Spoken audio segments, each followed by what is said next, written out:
బులెటిన్లో breaking news చూస్తున్నాం. నేడు కేంద్ర మంత్రిమండలి సమావేశం జరగనుంది. ప్రధాని మోడీ సారథ్యంలో ఆఖరి మంత్రిమండలి సమావేశం జరగనున్నట్లు బీజేపీ నేతలు తెలిపారు.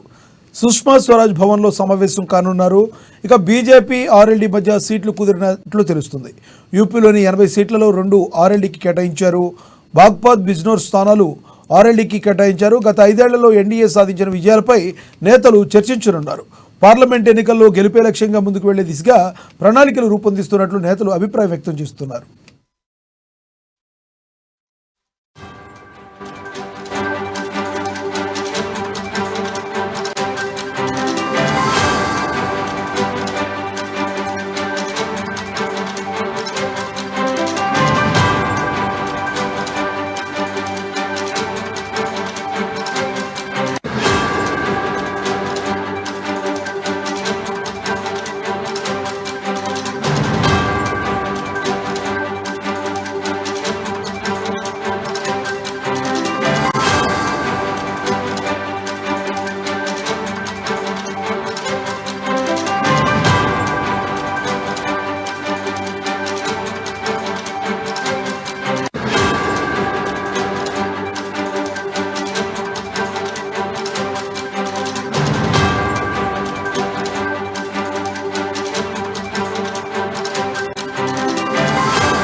బులెటిన్లో బ్రేకింగ్ న్యూస్ చూస్తున్నాం. నేడు కేంద్ర మంత్రిమండలి సమావేశం జరగనుంది.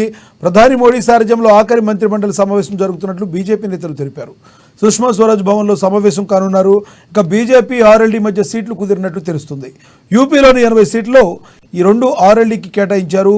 బాగ్పత్ బిజ్నోర్ స్థానాలు ఆర్ఎల్డీకి కేటాయించారు. గత 5 ఏళ్లలో ఎన్డీఏ సాధించిన విజయాలపై నేతలు చర్చించనున్నారు.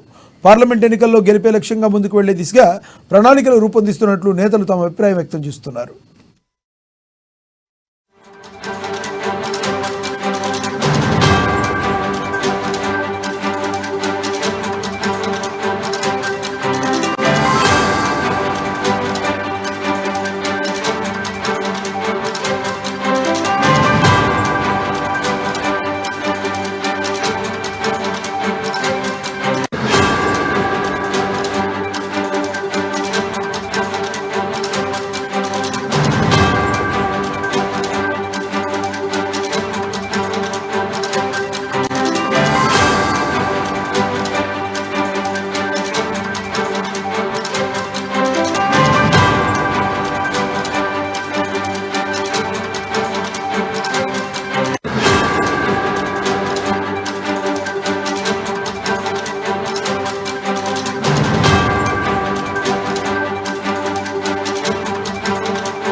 నేడు కేంద్ర మంత్రిమండలి సమావేశం జరగనుంది. ప్రధాని మోడీ సారథ్యంలో ఆఖరి మంత్రిమండలి సమావేశం జరుగుతున్నట్లు బీజేపీ నేతలు తెలిపారు. సుష్మా స్వరాజ్ భవన్లో ఈ సమావేశం కానున్నారు. ఇదే విషయానికి సంబంధించి మరింత సమాచారాన్ని మా ప్రతినిధి రామకృష్ణ ఢిల్లీ నుంచి అందిస్తారు. రామకృష్ణ, చెప్పండి, ప్రజెంట్ మీ దగ్గర ఉన్న తాజా సమాచారం ఏంటి? ఇక కేంద్ర కేబినెట్ సమావేశం ప్రారంభమైంది. ప్రధానమంత్రి నరేంద్ర మోడీ నేతృత్వంలోని ఈ సమావేశం జరుగుతుంది. విస్తృత స్థాయి సమావేశం ఇది. ఈ సమావేశంలో ప్రధానంగా ఇది చివరి సమావేశం అయిన నేపథ్యంలో ఇక్కడ చాలా ప్రాధాన్యత సంతరించుకుంది. 2047 విజన్ 2047 టార్గెట్ గా ఈ సమావేశంలో చర్చ జరగబోతుంది. ప్రధానంగా చూసుకున్నట్టుగైతే లోక్సభ ఎన్నికల నోటిఫికేషన్ ఇక మరికొద్ది రోజుల్లో, అంటే ఒక వారం రోజుల్లో నోటిఫికేషన్ రాబోతున్న నేపథ్యంలో కేంద్ర కేబినెట్ అత్యవసరంగా సమావేశమైంది. ఈ సమావేశంలో ఎలాంటి నిర్ణయాలు తీసుకోవాలి, ఎందుకంటే ఇదే చివరి సమావేశం.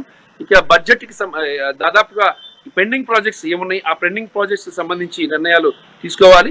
అలాగే ప్రజలకి ఆకర్షణీయమైన పథకాలు అందించాలి. 2024 ఎన్నికల్లో 400 సీట్లు టార్గెట్ గా పెట్టుకున్నటువంటి ఎన్డీఏ సర్కారు ఈసారి ఈ ప్రజలకి ఈ ఉపయోగపడే స్కీమ్స్ తీసుకొచ్చి వాళ్ళ మన్ననలు పొందాలని చూస్తుంది. అందుకే ప్రధానమంత్రి నరేంద్ర మోడీ ఎలాంటి వరాల జల్లు కురిపిస్తారు అనే సంబంధించి కూడా ఇక్కడ చాలా చర్చ జరుగుతుంది. ప్రజల్లో కూడా చాలా ఆసక్తితో ఎదురు చూస్తున్నారు. వరాల జల్లు కురిపిస్తారా, ముఖ్యంగా మహిళలకు, రైతాంగానికి సంబంధించిన అంశాలపై ప్రధానంగా ఈ కేబినెట్ లో చర్చించి ఒక మంచి నిర్ణయం తీసుకుంటారని చెప్పేసి కూడా తెలుస్తుంది.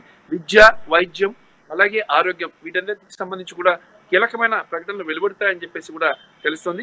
దాంతో పాటు విజన్ 2047 2047 నాటికి భారతదేశాన్ని అభివృద్ధి చెందిన దేశాల జాబితాలో పెట్టడంతో పాటు ఇక ఆర్థికంగా నిలదొక్కుకోవడం, ఆర్థికంగా సుస్థిరంగా భారతదేశాన్ని ముందుకు తీసుకెళ్ళడానికి ఎలాంటి నిర్ణయాలు తీసుకోవాలి అనే అంశం మీద కూడా ఇక్కడ కేంద్ర కేబినెట్ లో చర్చిస్తారు. 2047 టార్గెట్ గా జరగబోయే ఈ సమావేశంలో మరి దాదాపుగా మంత్రులు, అలాగే కేంద్ర మంత్రులు, సహాయ మంత్రులు అందరూ కూడా పాల్గొంటున్నారు. అధికారులు ఇప్పటికే ఫుల్ ప్లెడ్జ్డ్ రిపోర్ట్ ని తీసుకొచ్చారు. భారతదేశాన్ని ప్రపంచ పటంలో అగ్రస్థాయి దేశంగా తీసుకువెళ్ళడానికి అవసరమైనటువంటి ఎలాంటి నిర్ణయాలు తీసుకోవాలి, ఎలాంటి డెవలప్మెంట్స్ యాక్టివిటీస్ చేయాలి, విజన్ 57 అనేది భారతదేశానికి ప్రపంచ పటంలో ప్రత్యేకమైన గుర్తింపు తెచ్చే విధంగా ప్లాన్ చేశారు. అందుకనే దానికి సంబంధించి ఈ కేబినెట్ సమావేశంలో కూడా చర్చించి నిర్ణయం తీసుకుంటారని తెలుస్తోంది.